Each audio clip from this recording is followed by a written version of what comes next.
नमस्कार, मैं रंजित कुमार आप सभी का आर के ट्यूशन सेंटर में हार्दिक स्वागत करता हूं।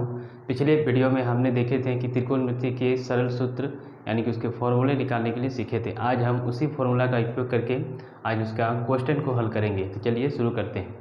सबसे पहला क्वेश्चन हम लिए हैं कि यदि tan p बराबर 4/3 हो तो p के अन्य सभी त्रिकोणमिति अनुपात ज्ञात करें। और हम पिछले कक्षा हम बड़ी आसानी के साथ उस रेशियो को याद कर सकते हैं। जैसे हम बोले थे कि पाकिस्तान भूखा प्यासा, हिंदुस्तान हरा भरा, यानी कि साइन ये कॉस हो गया, ये टैन हो गया, ये बताए थे। यानी साइन बराबर क्या हो गया p/h, ऐसे कॉस बराबर p/b/h और टैन बराबर हो गया p/b। चलिए शुरू कर देखिए। सबसे पहले यहाँ पे दिया हुआ है कि टैन p बराबर हो गया 4/3। तो सबसे हम इस तरीके से लिख लेंगे। उसके बाद हम जानते हैं कि tan p बराबर क्या होता है, तो बोलेंगे p/b। तो बराबर हम लिख देंगे यहाँ पे p/b। ठीक है, तो मेरा p बराबर कितना हो गया, तो हम बोलेंगे p बराबर हो गया मेरा ये 4 हो गया और b बराबर हो गया मेरा 3। हमें यहाँ h निकालना है, क्योंकि यहाँ पे h नहीं है। क्योंकि एक समकोण त्रिभुज में हम पिछली कक्षा में आपको बताए थे इस तरह करके कि मान लीजिए ये एक समकोण त्रिभुज है ABC और ये समकोण है, तो हम बोले थे ये हाइपोटेनियस होता है, ये कर्व, ये परपेंडिकुलर यानी कि लंब, और ये बेस यानी कि आधार। और इसी का उपयोग करके आपको पिछले वीडियो में बताए थे कैसे। तो हम बोलेंगे कि पाइथागोरस प्रमेय द्वारा होता है कि h का स्क्वायर बराबर होता है लंब का स्क्वायर और प्लस होता है आधार का स्क्वायर। ठीक, उसके बाद अगर हमको h चाहिए तो हम बोले थे क्या करेंगे, √p का स्क्वायर प्लस हो जाएगा b का स्क्वायर। अगर हमें p चाहिए तो क्या होगा, √ ये इस पार आएगा घट जाएगा, यानी कि हो गया p को हम इस पार लाएंगे तो यहाँ p बराबर बताए थे हम क्या होगा कि h का स्क्वायर माइनस b का स्क्वायर। ठीक है, और बोले थे b बराबर होता है h का स्क्वायर माइनस p का स्क्वायर। ये सभी हम ज्ञात करने आपको पिछले वीडियो में सिखा चुके हैं। तो देखिए सबसे पहले हम क्या करें, तो हमें क्या निकालना है, h निकालना है। तो h बराबर क्या होता है, यानी h बराबर √p का स्क्वायर और प्लस हो गया b का स्क्वायर। तो हम बराबर देंगे p का वैल्यू कितना है मेरा, तो बोलेंगे 4, तो हो गया 4 का स्क्वायर और प्लस b का मान कितना है, तो बोलेंगे 3, यानी कि हो गया 3 का स्क्वायर। ठीक है, 3 का स्क्वायर बराबर यहाँ पे कितना अब होगा, अब 4 का स्क्वायर करेंगे तो हो गया 16 और 3 का स्क्वायर करेंगे तो 9। इन दोनों को जोड़ देंगे, 16 और 9 कितना हो गया, तो कहेंगे 25। और 25 का कितना वर्ग निकलता है, तो बोलेंगे 5, यानी कि मेरा h का मान कितना निकल गया, 5। अब हम बाकी जितना भी त्रिकोणमिति अनुपात है उसको निकाल लेंगे। सबसे पहले देखिए, सबसे पहले 1 नंबर में आते हैं।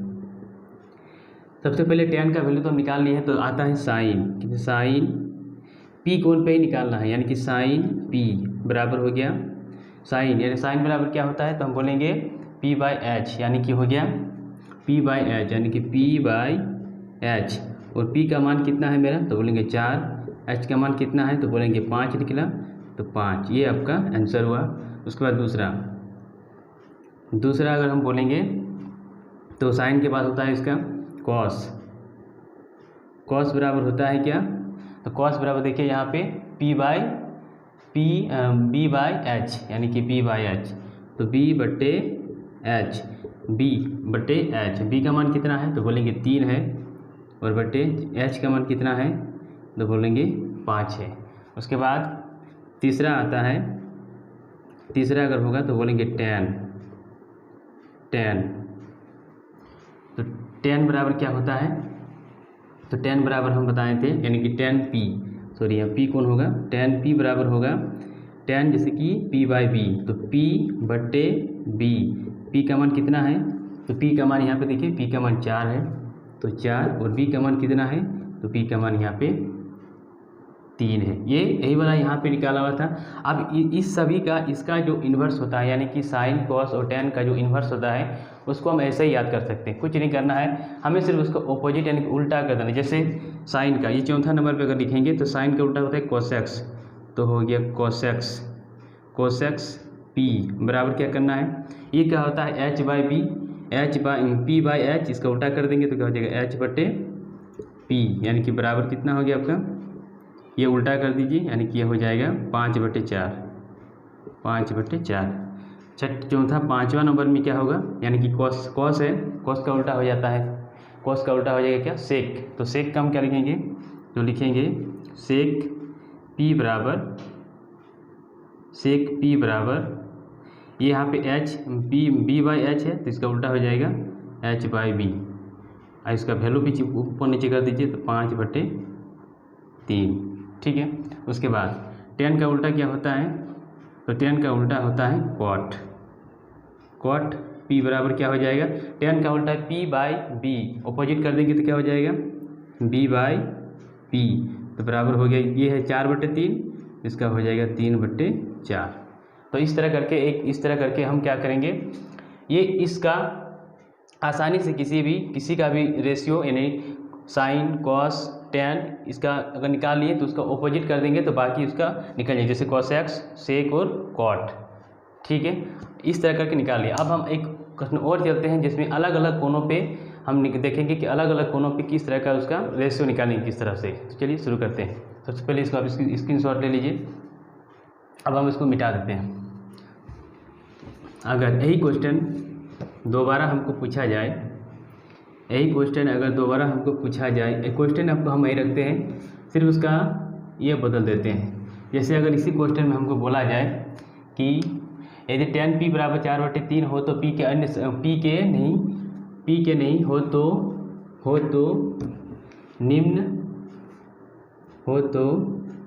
निम्न का मान ज्ञात करें। हम खुद से ऑप्शन ले लेते हैं। जैसे हम बोलेंगे ए नंबर में बोलेंगे साइन ए, यहाँ पे साइन ए, यहाँ पे हम इसको बदल देते हैं, इसको बोल देते हैं बी, ठीक है, साइन ए। दूसरा हम ले लेते हैं, मेरा क्वेश्चन क्या रहेगा, यदि tan B बराबर 4/3 हो तो निम्न का मान ज्ञात करें। पहला क्वेश्चन ले लेते हैं साइन ए, दूसरा ले लेते हैं सेक, तीसरा क्वेश्चन ले लेते हैं कॉस बी, चौथा क्वेश्चन ले लेते हैं यानी डी नंबर लेते हैं कॉसेक्स बी, ठीक है, कॉसेक्स बी। उसके बाद कॉसेक्स बी, यानी कि अलग अलग कोनों पे कॉसेक्स बी। और एक क्वेश्चन ले लेते हैं ई नंबर में, कॉस ले लेते हैं tan ए, ठीक है। और अगर हमको निकालना है, बस 5 क्वेश्चन ही काफ़ी है सीखने। अब हम शुरू करते हैं इसका अगले वाला, किस तरह से करेंगे। तो देखिए अब यहाँ पे आप गौर से देखिए कि tan, अगर हम इसको एक समकोण त्रिभुज अगर बनाते हैं, एक समकोण त्रिभुज बना, जैसे कि यहाँ पे लगेगा tan B बराबर कितना दिया है 4/3, तो हम बोलेंगे कि ये होता है tan का होता है P/B,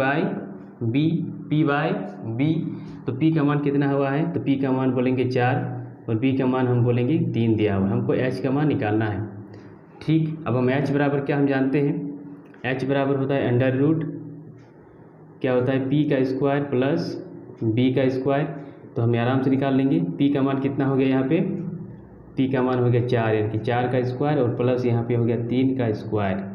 ये 4 का स्क्वायर करेंगे तो 16 हो जाएगा 25 का रूट निकाल देंगे तो हो जाएगा, यानी कि अंडर रूट ऐड कर सकते हैं क्या कि 25, इसका हो गया 5। इस तरह करके हम निकाल लिए। अब मेरे पास यहाँ सब तीनों वैल्यू है। P बराबर मेरा निकल गया है, ये बोलेंगे 4 है, B बराबर बोलेंगे तो ये है 3 है, और H बराबर मेरा ये निकला हुआ है 5, यानी H बराबर निकल गया है मेरा 5। अब हमको इन सभी का मान ज्ञात करना है, लेकिन यहाँ पे एक चीज़ गौर कीजिए कि यहाँ पे ये जितने भी वैल्यू है ये साइन tan B कोण पे दिया हुआ है, लेकिन हमको अलग अलग कोण पे लिखना है, जैसे ए साइन ए, सेक C, कॉस B और कॉसेक्स B, इसमें अलग अलग कोण पे निकालने बोल रहा है।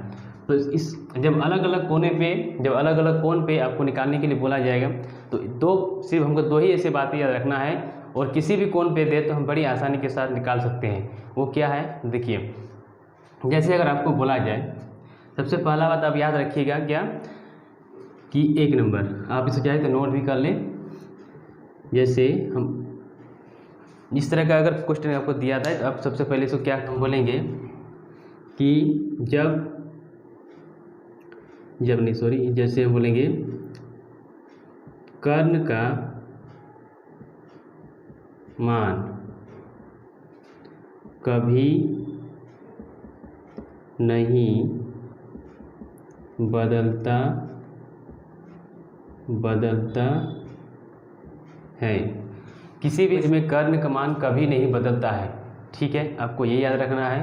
जैसे अगर हम बोलेंगे एक समकोण त्रिभुज है, ये एक समकोण त्रिभुज हुआ ए, यहाँ से बोल देंगे तो बी ए सी, तो ये जो हाइपोटेन्यूस होता है ये इसका मान कभी नहीं बदलेगा, बाकी इन दोनों का मान बदल सकता है, यानी कि हो सकता है। आप जैसे दूसरा वाला पॉइंट लिखेंगे तो दिखेंगे कि समकोण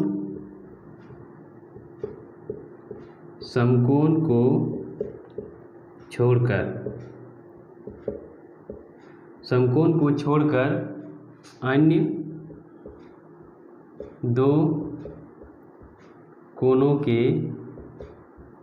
अन्य दो कोनों के सामने वाली भुजा हमेशा लंब होती है। समकोण को छोड़कर अन्य दो कोनों के सामने वाली भुजा हमेशा उसकी लंब होती है। किस तरह से देखिए, जब मान लीजिए एक समकोण त्रिभुज है, ये एक समकोण त्रिभुज है, इसको बोलते हैं ए, इसको बोल देते हैं बी, और ये हो गया सी। अगर समकोण के छोड़ के ये वाला बी कोण है तो ये तो इसका क्या हो जाएगा आपका, ये तो आपका इसका होगा लंब होगा। लेकिन जैसे आपको बोलेगा कि ए कोण, तो ए कोण ये वाला ए कोण है, ए कोण का सामने वाले भुजा कोण ए, तो ये इसका क्या हो जाएगा, लंब होगा, ये इसका लंब हो जाएगा। उसी तरह इससे बोलेंगे ये इसका क्या हो जाएगा, क्योंकि यहाँ पे अगर लंब डालेगा तो ये इसका लंब बनाएगा, तो ये इसका ए कोण का एंगल कोण हो गया। जैसे ए कोण का बोलेंगे तो ये इसका लंब हो जाएगा, यानी कि बी सी इसका क्या हो जाएगा, इस वक्त बी सी हो जाएगा इसका, यानी कि लंब, यानी कि पी हो जाएगा। लेकिन अभी इसी त्रिभुज में क्या है, यानी कि एच, ये है तुम्हारा पी, आपका ये है तुम्हारा बी, यानी जब ए कोण पे लेंगे तो ये आपका क्या हो जाएगा, बी इसका पी बन जाएगा, यानी कि लंब बन जाएगा। दूसरी चीज, अगर हम जब बोलेंगे सी कोण पे बोलेंगे, यानी कि ए बी और सी, यानी सी कोण पे जब हम बोलेंगे तो इसके सामने वाली भुजा कौन है, ए बी इसका क्या हो जाएगा, लंब हो जाएगा। तो आपको ये समझ में पूरी तरह से आ गया। और एक बार रिपीट करते हैं, क्या बोले कि कर्ण का मान कभी नहीं बदलता है, किसी भी समकोण त्रिभुज में कर्ण का जो वैल्यू दिया रहेगा वो कभी नहीं बदलेगा। दूसरा चीज़ क्या बताएं कि समकोण को छोड़कर अन्य दो कोणों के सामने वाली भुजा हमेशा उसकी लंब होती है। समकोण के छोड़ के मतलब जहाँ पे ये समकोण है इसको छोड़ के, यानी कि ए कोण और सी कोण के सामने वाली भुजा क्या होगा, उसका हमेशा लंब होती है। जैसे ए का सामने वाले भुजा कौन है, बी सी, तो इसका आपको लंब हो जाएगा, जबकि यहाँ पे अभी बी है, और ए सी का सामने वाले भुजा कौन है, ए बी, तो ये इसका क्या हो जाएगा, लंब, यानी कि पी बन जाएगा। अब देखते हैं आगे वाला। अब देखिए यहाँ पे जैसे इसको हम जैसे निकाले थे तो हम इसको निकालिए क्या, तो बोलेंगे पी निकाल लिए, बी निकाल लिए और एच निकाल लिए। तो हम सबसे पहले क्या करते हैं, एक समकोण त्रिभुज इस तरह बना लेते हैं जो सूत्र हुआ था, ठीक है।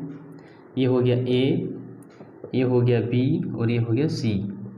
अब यहाँ पे हम क्या करते हैं, मेरा जितना मान है, जैसे हम पी का मान कितना है तो बोलेंगे 4 है, बी का मान कितना है तो बोलेंगे ये 3 है, और एच का मान कितना है तो बोलेंगे 5। सबसे पहले आपको यही चीज़ याद रखना है कि ये कभी नहीं बदलेगा, कर्ण आपका जो है वही दिया रहेगा, ये नहीं बदलेगा, ठीक है। बाकी ये दोनों का जैसे ही बोलेंगे ए का मान, ए वाला कोण लेंगे तो ये जो वैल्यू होगा, यानी कि आपका ये 3, ये इसका तब लंब हो जाएगा और ये वाला इसका लंब हो जाएगा, ठीक है। देखिए अब आप शुरू करते हैं। पहला क्वेश्चन दिया है आपका साइन ए, तो साइन ए बराबर क्या होता है, तो हम बोलते हैं P/H होता है। साइन ए बराबर होता है P/H। अब हम यहाँ देखते हैं कि साइन ए लिया है, लेकिन किस कोण पे बोला है, तो ए कोण पे, तो इसका सामने वाले भुजा कौन होगा, ये इसके ए कोण के सामने वाली भुजा यानी कि लंब हो गया, तो लंब यहाँ पे कितना हो गया 3, यानी कि P बराबर क्या होता है, परपेंडिकुलर लंब, यानी कि ये इसका लंब हो गया। तो हम यहाँ लिखेंगे कि 3 बटे, और एच का मान बोले थे कभी नहीं बताते 5, यानी कि 5, 3/5। जबकि इस त्रिभुज में अभी ए बी सी समकोण त्रिभुज में 3 अभी आधार में है, लेकिन अगर एक कोण पे लेते हैं तो ये क्या होता है, इसके सामने वाले भुजा लंब होती है हमेशा, तो ये क्या हो जाएगा आपका 3 क्या होगा यहाँ पे पी हो जाएगा, इनके परपेंडिकुलर होगा एक कोण के लिए। उसके बाद दूसरे क्वेश्चन क्या है, सेक सी। दूसरी क्या है, सेक सी। तो सेक सी यानी कि सेक यानी कॉस का उल्टा क्या होता है, सेक। तो सेक का क्या होता है, देखिए यहाँ पे बोले थे कॉस का उल्टा होता है, यानी कॉस होता है b/h, यानी इसका h/b, h/b। अब यहाँ पे सेक बोला है कि कौन सा कोण ना, सी कोण, और किसके लिए, तो सी कोण के लिए। तो सी ये वाला है, इसके सामने वाले भुजा कौन होगा, ये सामने वाले भुजा, इसको मिटा देते हैं तो हम जैसे बोलेंगे इसके सामने वाले भुजा ये लंब हो गया। ये अगर लंब है, ये अगर लंब है तो ये आधार है और ये कर्ण है, तो यहाँ पे क्या है आधार, एच का मान कितना हो गया, तो बोलेंगे 5/b का मान कितना है, तो बोलेंगे ये 3 होगा, क्योंकि ये सामने वाली भुजा इसका लंब है, ये तो इसका लंब हो गया। आगे देखिए, अब जैसे अब हम निकालेंगे सी का कॉस बी 3 नंबर में जैसे है कॉस बी, तो कॉस का क्या होता है, तो बोलेंगे b/h, तो b/h, तो b का मान अब कॉस b यानी कि b कोण पे जब लेंगे तो ये b कोण पे लेंगे तो ये तो परपेंडिकुलर लंब है, और ये क्या हाइपोटेनियस यानी कि h ये, और ये क्या है बेस है। तो यहाँ पे b/b का मान कितना है, तो बोलेंगे 3, और h का मान कितना है, बोलेंगे 4। क्योंकि इसी कोण पे समकोण बना है तो इसमें कुछ नहीं बदलेगा, लेकिन ए कोण पे जैसे लेंगे तो ये बदलेगा, यानी कि ये ए का सामने वाले भुजा, तब ये 3 क्या होता है बेस नहीं होके परपेंडिकुलर बन जाता है, ठीक, यानी कि उसका लंब होता है। अब अगला क्वेश्चन क्या था मेरा, तो बोलेंगे यहाँ पे कोई है कोसेक्स बी, चौथा नंबर में था कोसेक्स बी। तो साइन का अपोजिट होता है कॉस एक्स, यानी कि साइन का होता है p/h, तो इसका होगा h/p। और कोण किस में बोला है, बी कोण पे, तो बी कोण पे तो h का मान कितना है 4, h का मान हो गया आपका 5, और p का मान कितना है, तो p का मान बोलेंगे परपेंडिकुलर, यानी p का मान है 4, ये आपका हो गया। उसके बाद एक क्वेश्चन नंबर बच गया tan a। अब देखिए tan a अभी एक कोण पे निकालने को हो रहा है, तो एक कोण पे कैसे निकालेंगे, तो एक कोण पे मतलब ये वाला कोण, फिर बोले कि सही और समकोण को छोड़कर अन्य दो कोणों के सामने वाली भुजा हमेशा लंब होती है। तो ये एक कोण के लिए क्या बन जाएगा 3, जबकि यहाँ पे अभी ये b है, लेकिन ये एक कोण के लिए क्या बनेगा, p बनेगा, एक कोण के लिए क्या बन जाएगा p। तो यहाँ पे tan क्या होता है p/b, यानी कि tan का क्या हो गया, tan का p हो जाएगा, यानी tan p/b होता है, तो a कोण के लिए p कोण हुआ 3, यानी कि 3, और b कोण के लिए b, यानी कि b, ये जब इसका p होगा, ये जब इसका p होगा तो इसका b कोण होगा, ये इसका a कोण के लिए p हो गया, और h बदलेगा नहीं तो इसका b कोण हो गया, यानी 4, ये हो गया इसका 4, ठीक है। इस तरह करके हम अलग अलग कोणों पर भी इसका वैल्यू निकाल सकते हैं। आई होप आपको ये वीडियो बहुत अच्छी लगी हो। तब तक के लिए मिलते हैं नेक्स्ट वीडियो में, तब तक के लिए जय हिंद जय भारत।